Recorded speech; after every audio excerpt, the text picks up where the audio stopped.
right, folks, grab a seat and pour your drink neat as Whiskers and Whiskeys presents Tales of the Trophies, Season 4, Best of the Rest. I'm Mike with EJ. How's it going, pal? You know what? I could actually use this episode right now. Yeah? Yeah, I'm a little low on energy, I'm not gonna lie. Just it's been a long week. Today was a great day here in beautiful Pittsburgh. It was the high of like 70 maybe, and it was just absolutely lovely. But I will say this episode's gonna grind my gears, so I think it's gonna wake me up. They're good. Well, hopefully the fun and joy and kidsmanship wakes you up too. I don't feel great. I feel like you probably should on a Labor Day Monday. I've had way too much state. I've had heartburn, steady heartburn since like 7:00 last night, and to the point where like you just can't have anything else. Like I have way too much to eat, way too much beer.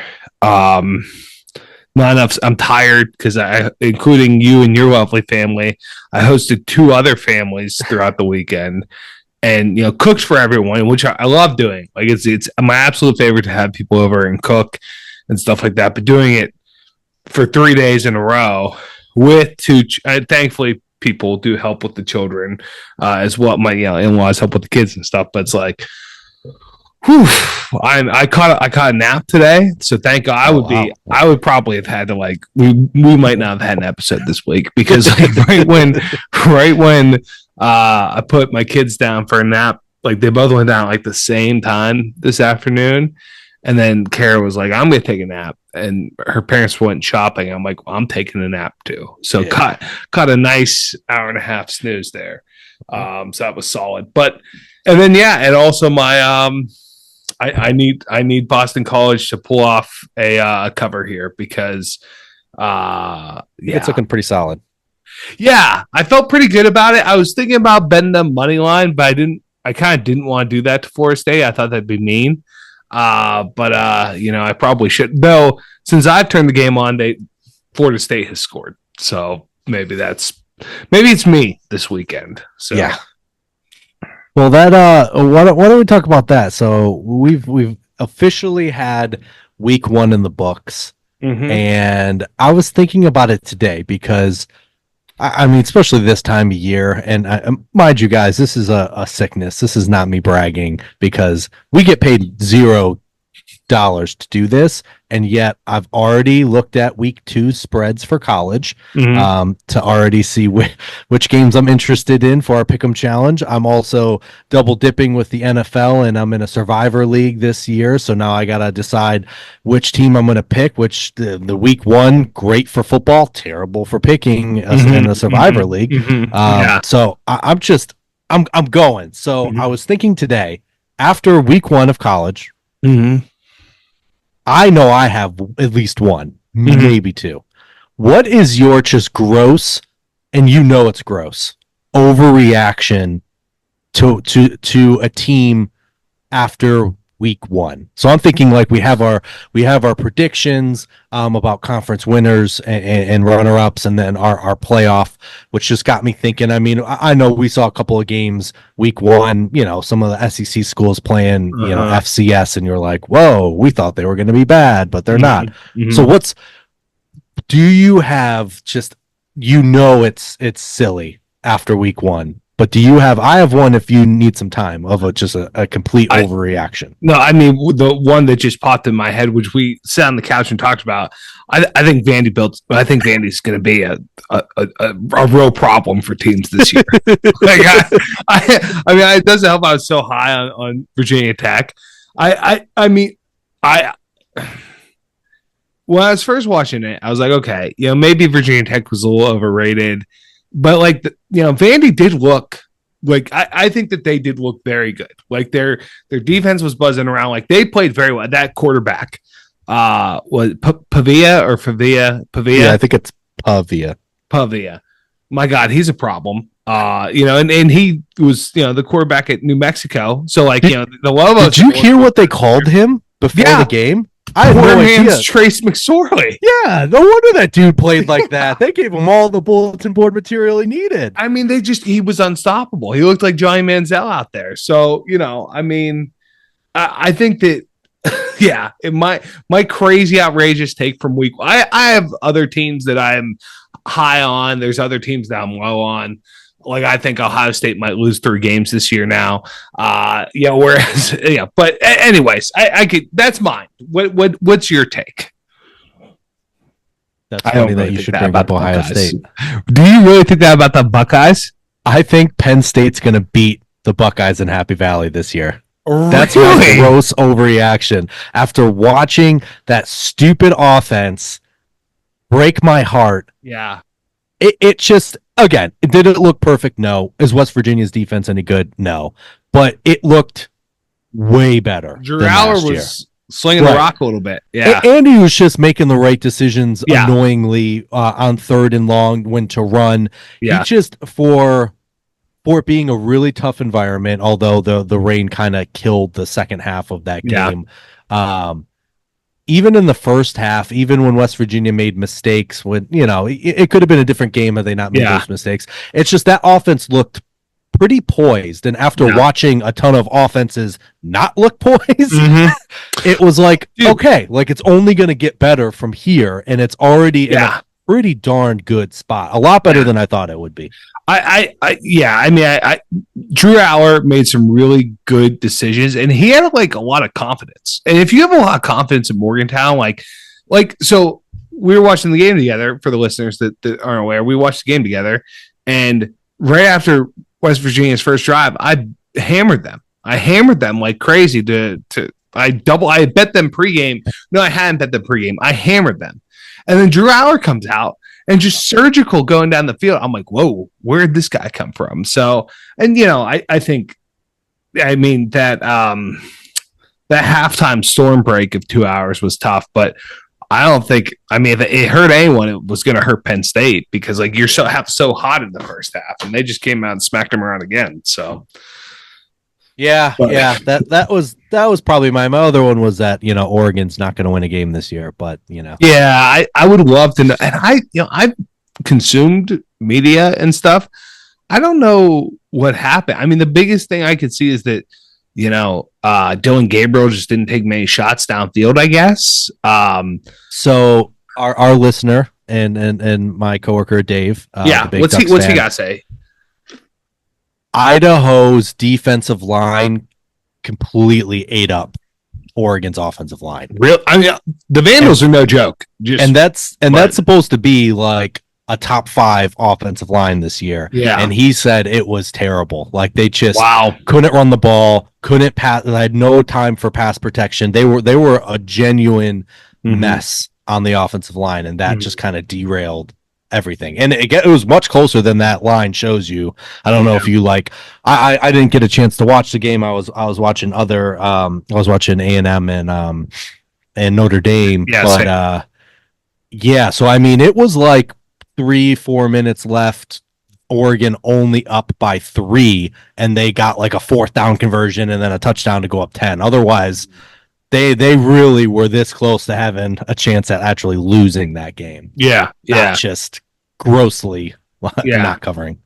Wow. I mean, you kind of said it on Saturday though, like this week 1, like you gotta knock the rust off sometimes. Like I think better days are ahead for the Ducks for sure. But for sure, that's why I know it's a complete overreaction, but it was like something that hit me. All right, similar question, but more grounded. What's kind of what was something you saw that reaffirmed maybe an inkling? I mean, obviously the low-hanging fruit for us is Florida State at time of taping. They are currently still losing 14-7? 14-3. 14-3. It was only 3. Yeah, they get kicked a field goal, yeah. Okay, yeah. So low-hanging fruit is we were right about Florida State. Yeah. What would be another where you kind of looked and you went, you know what?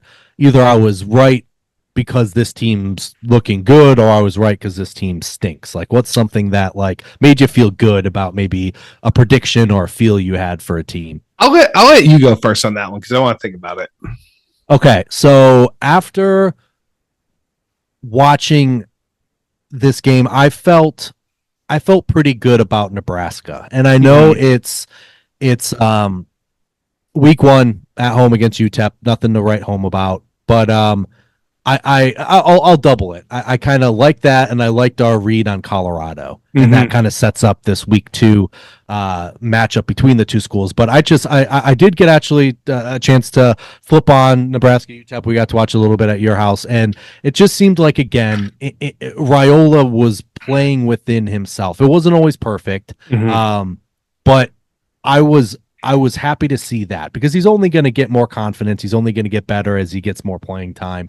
But you don't want a guy to just completely look rattled. And I know Rule talked about like he's the real deal. Like truthfully, he seems to already be comfortable.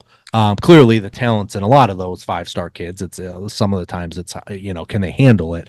And it's easy for a coach to say that in the spring, but to see him the moment not be too big for him, even though it's UTEP again.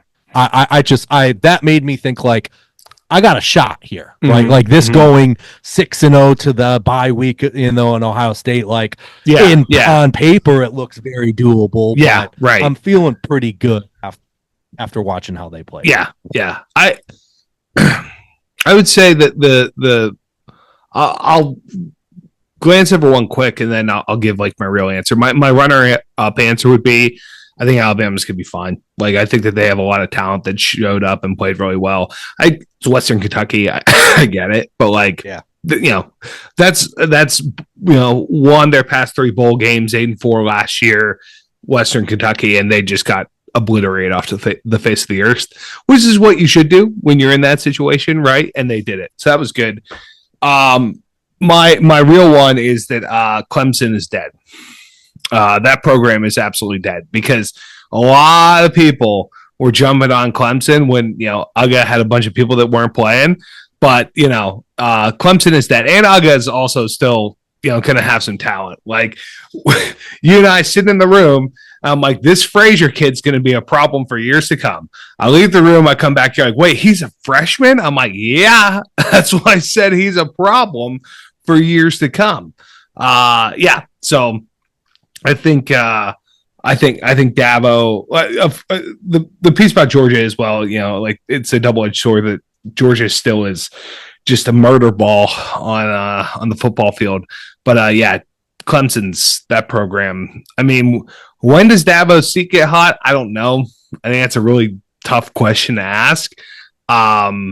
But man, I mean, just that was embarrassing. I get it. It's not a true neutral site game in Atlanta and everything like that, but that was terrible. You went from being in the elite tier, right? Yeah. The top 4 elite tier to like elite tier. Even if you had to travel to Athens, like Bama isn't getting beaten by 40 in Athens. So even now, like I don't think they would get beaten by 40 in Athens. Yeah.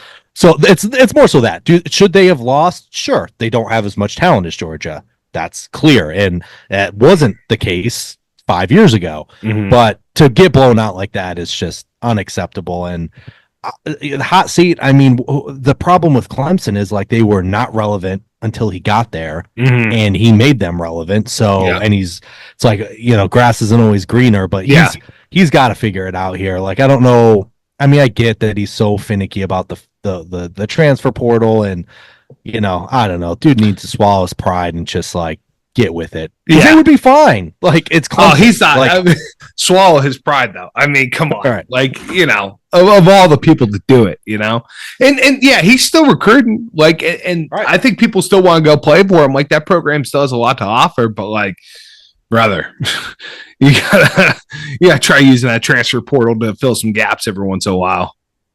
I mean, it just showed everyone how far off they are from a national championship. And this is a team that was, like in contention. And I get it. Trevor Lawrence makes a lot of things, but it was beyond that, right? The offensive line was great. They had really great skilled players. Obviously the defense has been the only consistent thing even through this bad time. But it just, that's very glaringly clear now to all Clemson fans and everyone in college football that they aren't contenders at all. And the memes have been next level.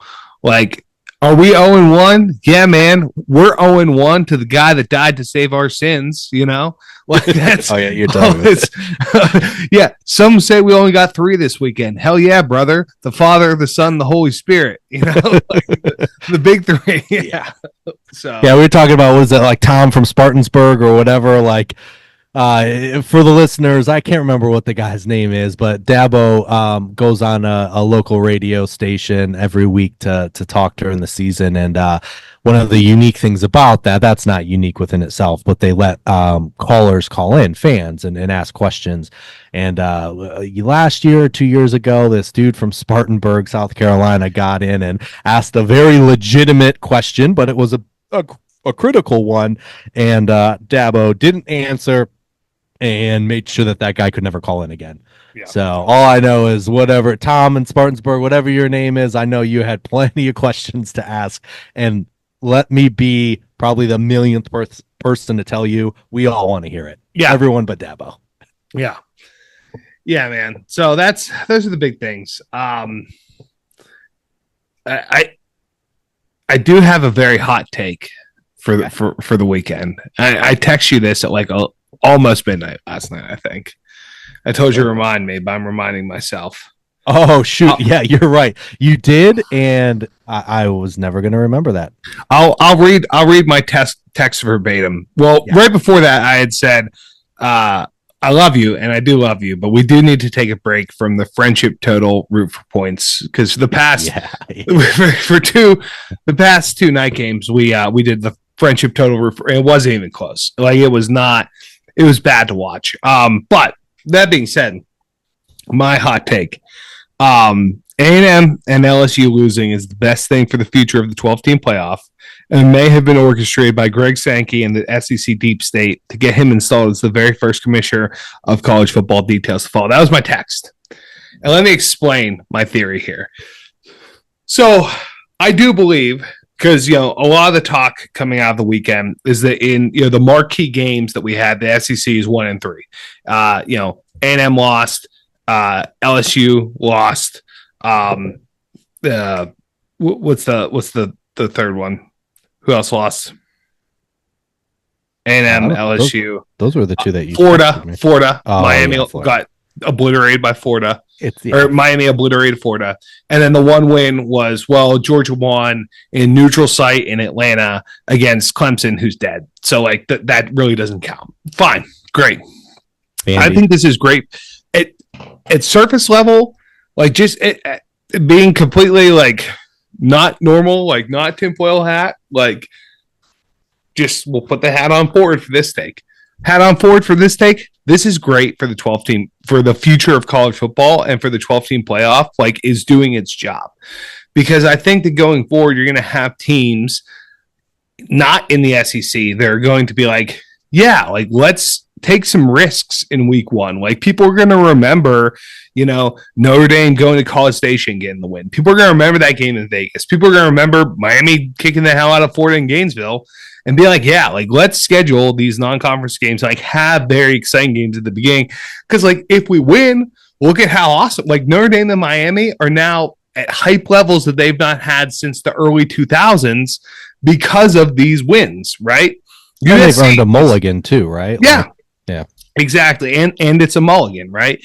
If you lose, it's like, whatever, you have your whole season to make it up, right? Like, that's what everyone's saying. So I think that it was a great, from that perspective, that the SEC did not do well, because Greg Sankey is going to keep encouraging ADs to schedule these games. Like, that's the type of guy he is. He wants the SEC to play other conferences. Like, he's all for it. So he's going to keep encouraging them to have. Not a problem, I think, on our part. It's a problem with the other conferences. I think this is great, because this is what we want to see. We basically saw a bunch of bowl games this weekend in week 1, and that's awesome. I hope we get a lot more of that. Now, the tinfoil hat thing. I think that this is perfect. The SEC has the rest of college football right where they want them, because This is like, you haven't even seen my final form yet. Like, yeah, everyone's talking about, LSU lost, A&M lost at home, Florida lost at home. Yeah, who cares, man? Ole Miss just put up 70. Texas put up 1,000,000 points. Bama looks great. Georgia murdered Clemson. Mizzou looks strong on Friday, which no one's talking about. And then, Oklahoma looked really good. Come on, man. There's a glaring one you're missing here. Who am I missing?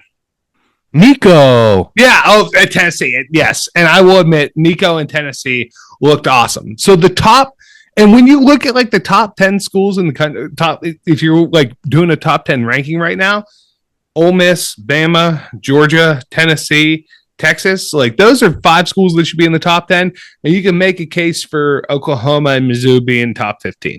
So that's 7 schools in the SEC that you can have in like the top 15. So I'm just going to put that out there that I think that this is great. Like, again, yeah, we distract them with those teams. Are LSU, A&M, Florida. We said in our preview, they're not going to be good anyways. They're cannon fodder right now for us to come in, have a strong season. SEC takes over half the CFP field, and then going forward, we're going to realize, hey, this is getting crazy. We're going to have more super conferences. We need a commissioner of college football. Forget the NCAA. We need a commissioner of college football, Roger Goodell type, to help keep all this trains on the tracks. I think Greg Sankey is the man for the job because he's done great things for the SEC across all sports. They're winning baseball titles, gymnastics titles, doing great. Greg Sankey is the man for the job. And I'm not the only one saying it. Herb Street's been saying it. McAfee's been saying it. You know, those two are my favorite, so I'm going to reference them and forget everyone else because it feeds my narrative. But that's my tinfoil hat. Hey, I think this week's going to be big for you. Oh, you yeah. have Texas at Michigan. You have Tennessee playing a neutral site, but not really, down in Charlotte against NC State. Mm-hmm. So, you know, those other teams that, you know, that shined but didn't play anyone, this is a chance. They go out and they roll those 2 schools. And again, if we get to the end of the season and like the SEC has 5 or 6 teams in the playoff, I think there's going to be too much time that people are going to forget, like, oh, yeah, like we don't want to schedule SEC teams at the beginning of the season. It's like, well, we do because we have those memories of Notre Dame and Miami and USC having success in week 1. But then they're going to not put 2 and 2 together that, oh, yeah, we're going to get steamrolled at the end of the season in the playoff. So that's the old tinfoil hat theory right there. I was thinking about some more things, I think, as I went to sleep last night that aren't fully there right now, but I'll keep you guys updated as we go forward. But, yeah. Okay, great. Can't wait to see the announcement at the end of the season. I'm not saying he's going to be commissioner at the end of the season. I'm just saying I at the very end. Correct me if I'm wrong here, but I do think that like this is great for the fact that we had such compelling games, namely Miami and Florida, Notre Dame and A&M and SC and LSU. I think that hopefully means we're going to get more exciting non-conference games in week 1 and week 2, because it's like, well, if you misstep, like you can make up for it. And if you do well, then you can get a mulligan later on. So, yeah, I think I agree with you that it was great to see. As far as whether it will continue to happen, it's going to depend on how the committee picks the teams. Yes. Like if they don't incentivize this, then it won't happen again. Yes. Right. Teams won't play that game and will only risk it with their conference. But I'm hoping that everything you said will be true, and there will be a team that maybe lost that initial game or lost a tough non-conference that they actually take into account, like a strength of schedule. And then if a good team that won, you know, on these first couple weekends loses a bad game, that good win will also help. That's what they say they do, but like you have a committee full of a bunch of ADs, so like sick. It's not like they don't have any vested interest. Sure, and you can also say, you know, well, a team in week 1 is completely different than the team that they are in week 15, which is true. Like that's a very valid point. A lot of things happen throughout the course of the season, but not true for Florida State or Clemson. I just want to see some, like, it was such a fun weekend with great football. I just want to see some great, consistently good matchups in week 1, week 2, before we get into conference play. I mean, Texas at Michigan is a game you just don't see. Thank God, like, Texas or someone held Michigan down to continue to do this, because this has been scheduled well before realignment, and they could have very well bailed, because I think they bailed on the Oklahoma series they had. I think they had like Oklahoma next, and like the next one they had, and they bailed on it. So I'm really happy that they're going to put the 28-0 record over the last 5 Septembers or whatever bullshit. Hey, spoiler alert for you listeners, it's because they don't ever play anyone in non-conference. That's why their September schedule is so good. But no, that's fun. Even a Tennessee, North Carolina State, like, both teams are ranked. Yeah. And that's like a matchup you never would think would be good or would ever happen. But like, they're not that far away from each other. Like, it's not like they're across the country. Like, I'm excited to watch that. That's going to be a weird game to watch, but hopefully a good one. Yeah, I don't think it's gonna be good. I think Tennessee's gonna blow them out of the water, to be honest. The way they played, but and the way NC State played, they turned on later. But one more thing I just want to say before we wrap up the weekend, I do think Miller Moss is a boss. I think him throwing up the L's down. I actually saw a really funny tweet that, like, he was actually doing that for Louisville. Like, blew him out in the Holiday Bowl, and he's still giving him shit at the end of the day. But yeah, no, L's down. That game last night was a lot of fun, but it was a great game. I mean, it came down to last possession. I think we were right about that. We just assumed when these teams got into the red zone, especially early on, or someone like Zachariah Branch not getting tackled by a fucking kicker. I think that game was exactly why at least I stayed away from a side, because I really just looked at them and went, Spider-Man meme. Like, they were basically the same, like, cap to me, so I wasn't going to be able to pick a side, but I was like, but the one thing I thought was points, and man, they moved the ball just fine. Left a lot of points on the field. I was hoping there was a point there where I was like, okay, overtime. We can get overtime, and we just need like 5 or 6 overtimes, and we're going to be fine. Yeah, no, and then it was like 30 yards in one play. 18 seconds left, a 20-yard pass plus 15 yards on targeting, and then it was like, okay. Hard to believe the team coached by such a gentleman and a leader and shaper of men as Brian Kelly could fall apart at the seams during a critical moment of the game. Hard to believe that you see that from a Brian Kelly squad. Remember we killed a kid?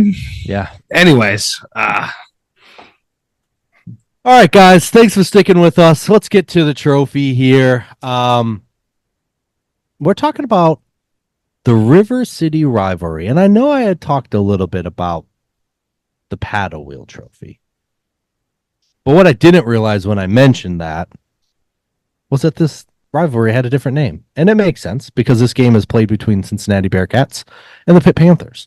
So, do you know what the paddle wheel trophy looks like? I don't actually. Really? Yeah. I mean, I assume it looks like, we have the Gateway Clipper, the big paddle wheel boat, right? So I assume that shout out Brad and Hannah.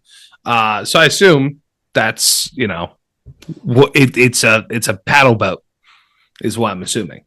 Okay. Well, you're just gonna have to wait a little bit. I guess I will. So the first match between these two schools was in 1922. In which Pitt won 21-14, and Pitt won the first 7 meetings between the two schools, but Cincinnati has won the last 3. So Pitt overall leads the series 13-8. That's so I know that's for all those people kind of like maybe not really paying attention, but the other people that are like doing something else, and is like, hold on a second, you said the first matchup was in 1922.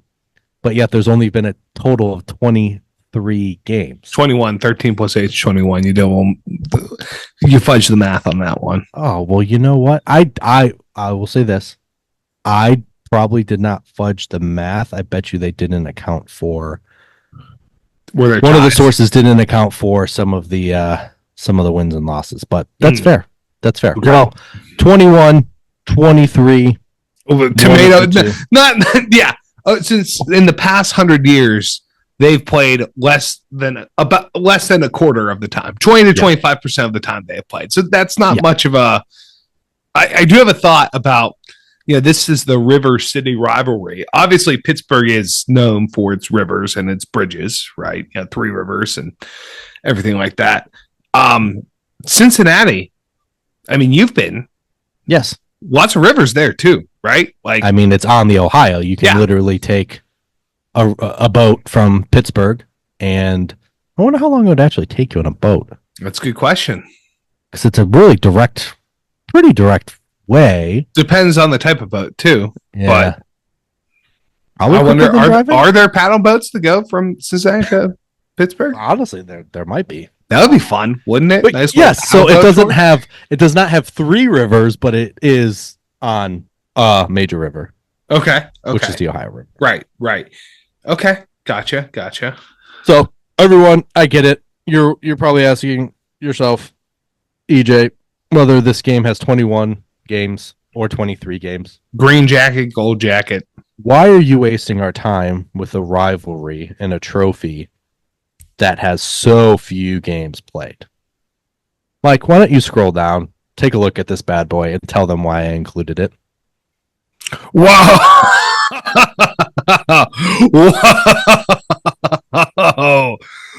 Whoa! Holy cow! Oh, what in the world is going on here? Wow. I see why you included it. Should I need a second. This is awesome. Okay. Oh boy, I got to zoom in here. Where does this thing is incredible. Boy, where to start? Okay. So it's wow. Hey, first off, well done you for pulling this one out. This was, grew up in Pittsburgh, had no idea about this rivalry trophy. This is freaking incredible. Okay, so we have a small, not small. I mean, the trophy is very sizable overall. Like I would say it probably stands about 3 or 4 feet tall. But there's a wooden base, a sizable wooden base that says, it actually says Big East on it. I imagine it still does not say Big East. Would be great if it did. Maybe we'll find out if it still says Big East. That would be awesome. I guess you have to replace it with ACC and Big 12. But gosh, part of me still hopes it says Big East because that would just be incredible. So it's a wooden base, and then there's a plaque, like a banner, for Cincinnati that's red and gold, and a plaque for Pitt that's blue and gold on this wooden base. Then we get to the magic. Okay. So then we have essentially, well, you know what? I have a great example. We have like my beer map up here. Essentially one of these suckers, like the beer map where you can put the bottle caps in, like a map of the USA with the bottle cap spaces.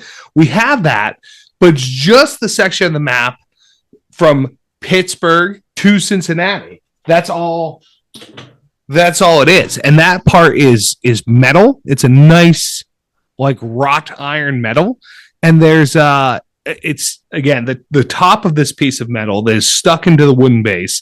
It has Pittsburgh, it has Cincinnati, it has the path of the Ohio leading from Pittsburgh to Cincinnati, and then it has River City Rivalry punched out of the metal, and then there's a total of 3, 6, 9, 10, 20, let's call it 32 little holes that you can fill in. That's so cool. Like with on those maps where you put in bottle caps in the empty spaces, they fill it in like a little Connect 4, right? And they just fill it in with Pitt or Cincinnati tokens. And I see that they do have the score on them. And all of this, like that alone, just the wooden base with like the piece of metal, with River City Rivalry, with the Ohio River, with the different little bottle caps, for lack of a better term, that you fill in every time you get a victory. That alone would be cool. But that piece of metal is right in front of a long brass pole that leads up to one of those lever things, as you would see on a boat, on a steamboat, to like make it go forward, make it like to full steam ahead, back and forth, and it's functional. The handle is functional, so if Pitt wins, you can bring it over to the Pitt side. If Cincinnati wins, you take it over to the Cincinnati side. Dead center, it says stop, but I'm looking at here, it says dead slow, emergency something. I can't quite read it all, but then and it says River City Rivalry at the bottom. This is awesome. Like, this is such a cool trophy. Wow. So much thought went into this thing. Dude, this is incredible. And that is where your excitement's going to end. Oh no. So this trophy, or this net rivalry, nicknamed the River City Rivalry because the 287 miles separate the two universities. Like you had said, the Ohio River connects the two cities. So those two teams. Real quick, on the piece of metal, there's a big blue ball for Pittsburgh and a big red ball for Cincinnati. So like that on the piece of metal that connects them to show where the cities are along the Ohio River. You gotta. This is where, guys, you should go to our Instagram when this comes up so that you can get a glimpse of this trophy. Because this is where I don't know if my description is doing it justice, because it's so complicated but so magnificent at the same time. Sorry, EJ, go ahead.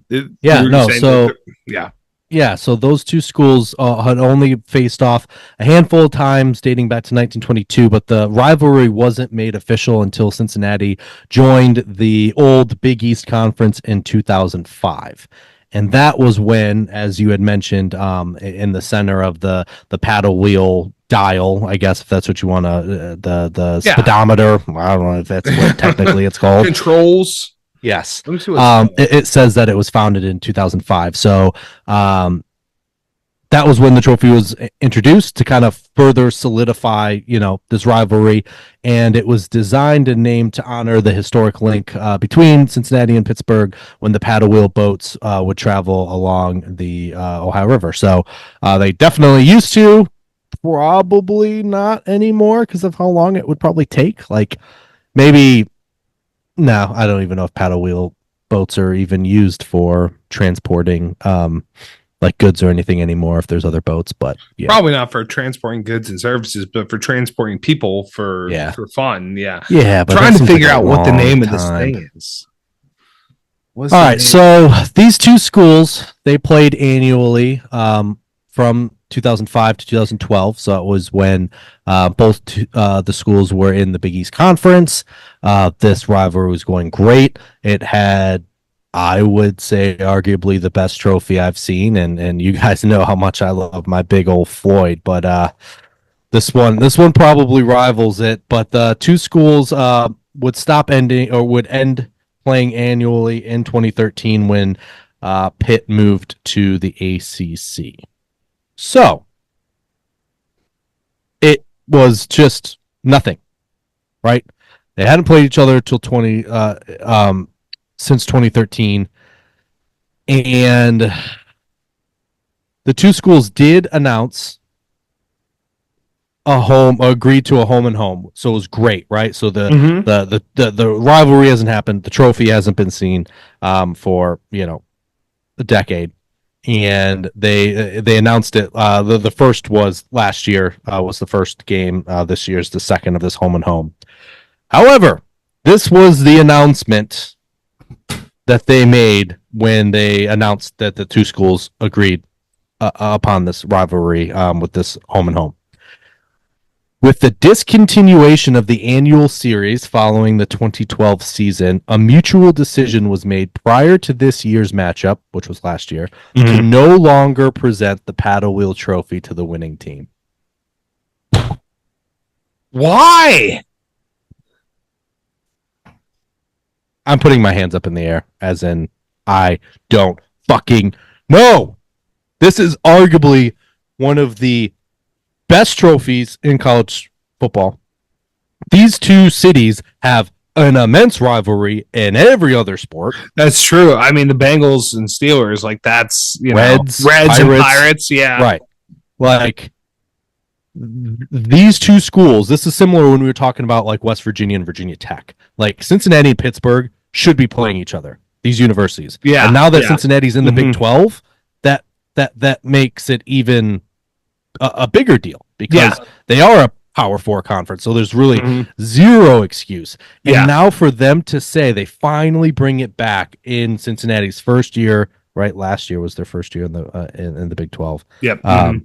And this year that they're not even going to bother the fans with this amazing trophy. What is detracting? Like, what is this trophy detracting from the rival? It's called a throttle, I guess, by the way. That makes sense. I just didn't have the words. Why would you not present this trophy? I mean, it's so well thought out. It's so well constructed. Like, I guess maybe you just have to replace Big East on the wooden piece.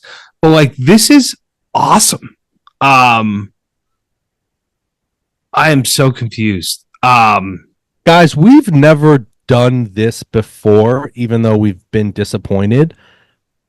But we're going to be using our social media to tag some of these schools ahead of this game this year, and voice our disappointment to the fact that this trophy is not even if it's 2 appearances and then you put it away in storage, you bring it out for these 2. And if the hiccup is it says Big East at the bottom, you can put like a jersey sticker or like the Browns quarterback jersey. Like everyone would be okay with that. Like I'm pretty sure you could find a sponsor that would pay for that base to be fixed if that was really a big deal. Yeah, I mean, this looks awesome. Like it's clear. It was clearly very prominently presented at a Cincinnati game. Pitt had it on the field at one point. Like, what are we doing here, guys? Like, what are we doing? I don't know. This makes me feel like they aren't going to extend the series. It's just a cute 2 games, and maybe they just know that realistically they're not going to do it again. But hey, at Pitt, you're in the ACC. You're not getting any strength of schedule being in the ACC, truthfully. So, like I said, this should happen, and if this is going to continue to happen, it cannot continue to happen without this trophy. This is a really good rivalry because, as you said, it matters to both of the people in Pittsburgh and Cincinnati have a rivalry with other things, right? Like this makes sense. Like this is a good rivalry to have. Especially the competitiveness of the teams. Like one of the things we talk about is the competitiveness. Like they're both in like the same tier of program at this point. So, just keep it going. I would just even argue, like, especially with these 2 cities, like if you are like born and raised in Pittsburgh city limits or really damn close, you're a Pitt Panthers fan. You're not a Penn State fan. And then the same goes for Cincinnati. Like, sure, you start to bleed a little bit further north. There's probably more Buckeye fans than there are Bearcats fans. But if you're in that city, you're a Bearcats fan. And that just like intensifies that Pitt versus Cincy feeling in my eyes. Even more so. Like if you are a Pitt Panthers fan, like you probably wouldn't need your arm twisted to hate the Bearcats for another reason to dislike right. And vice versa, right? Yeah. All right, guys, we're going to need your help. We are actually going to legitimately do something on social media at these 2 universities because it's a travesty. If you know people, I mean, obviously we know some Pitt Panthers fans. Like, I don't know, guys, let us know if we're crazy. But if you love college football, this trophy is just like so emblematic of what's so awesome about college football, and the fact that they wouldn't even be bothered to bring it out for this home and home series is insane to me. I think you're right. It's an indicator that they're probably not going to continue it if they're not bringing it out. But like, why? Like, what better do you have to do if you're Pitt or Cincinnati with your 4 games, non-conference games that you have to schedule?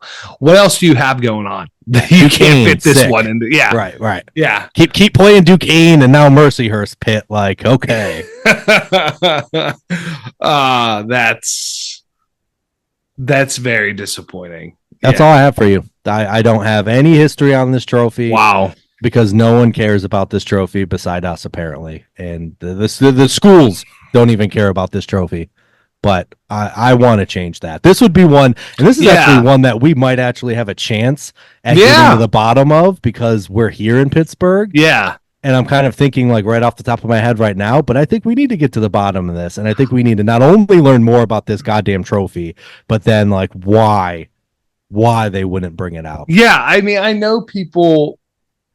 I mean, there are members of my family who were athletes at Pitt that, you know, I could see if they could, I will bring this up to them and be like, can you mention this to someone and like, see, and then I do know, I believe that someone else I know is a booster.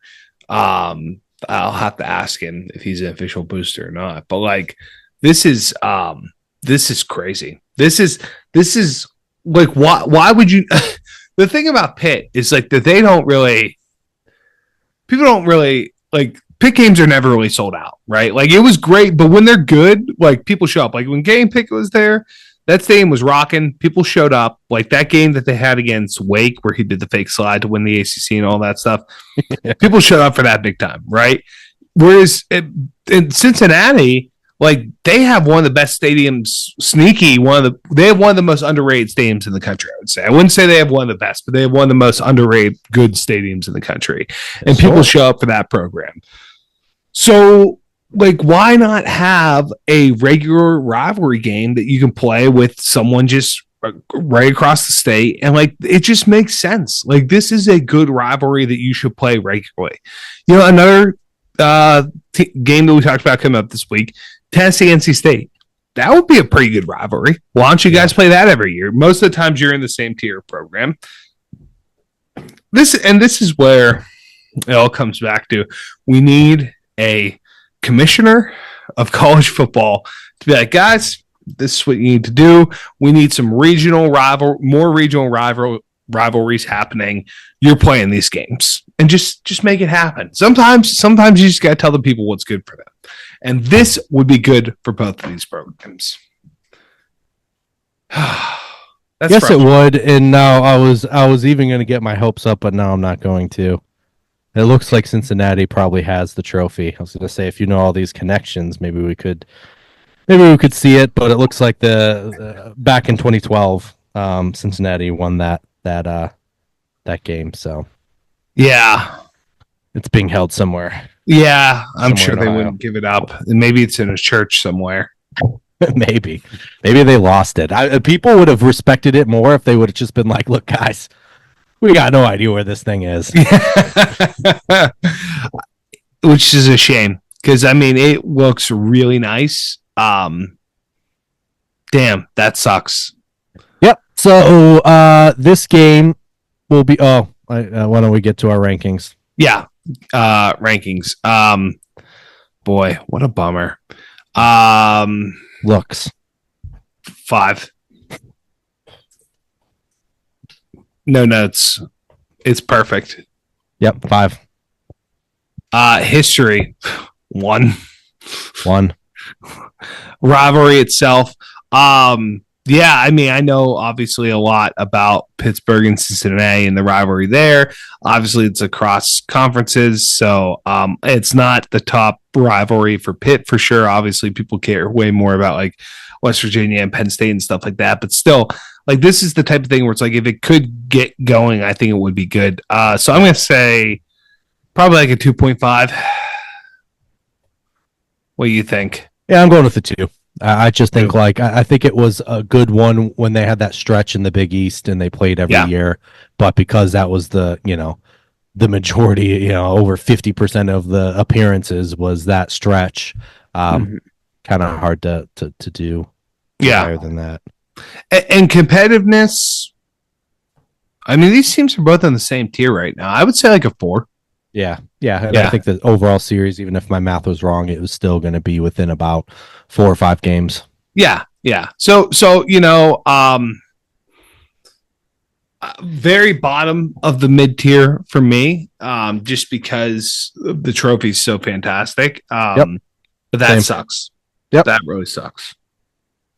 Yeah, what would you change? Not a goddamn thing. Yeah, nothing. No notes. No, it's perfect. It's so perfect.